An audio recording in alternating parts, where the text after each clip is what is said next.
क्या एक सच्चा दानवीर अपनी जान की रक्षा करने वाला दिव्य कवच भी बिना सोचे समझे किसी अनजान को दे सकता है?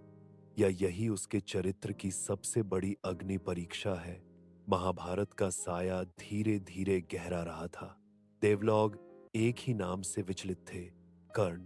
स्वर्ग में देवताओं की सभा लगी। वहां कहा गया, युद्ध में अर्जुन के समक्ष केवल एक ही योद्धा टिक सकता है, और वह है कर्ण। जब तक उसके शरीर पर जन्मजात कवच कुंडल है, वह अजय रहेगा।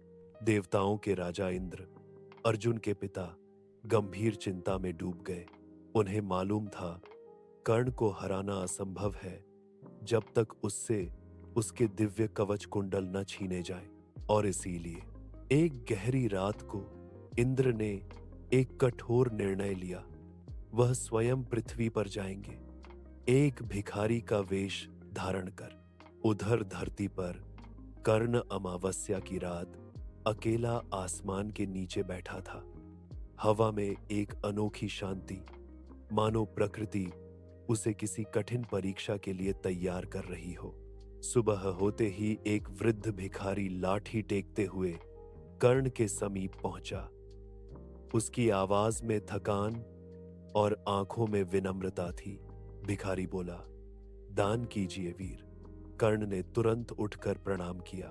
उसने कहा, मांगो, एक दानवीर का द्वार कभी खाली नहीं लौटता। भिखारी ने सीधी बात कही, मुझे तुम्हारा दिव्य कवच और तुम्हारे कुंडल चाहिए। कर्ण एक पल के लिए मौन हो गया।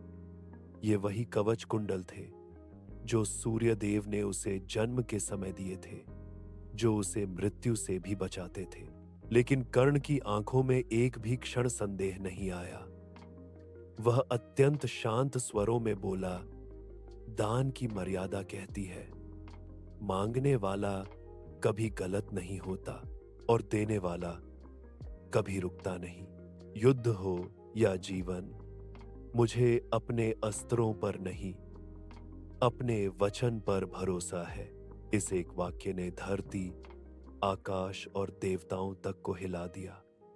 उस पल कर्ण ने सिद्ध कर दिया, वह केवल योद्धा नहीं, कर्तव्य का आराधक और दान का देवता है।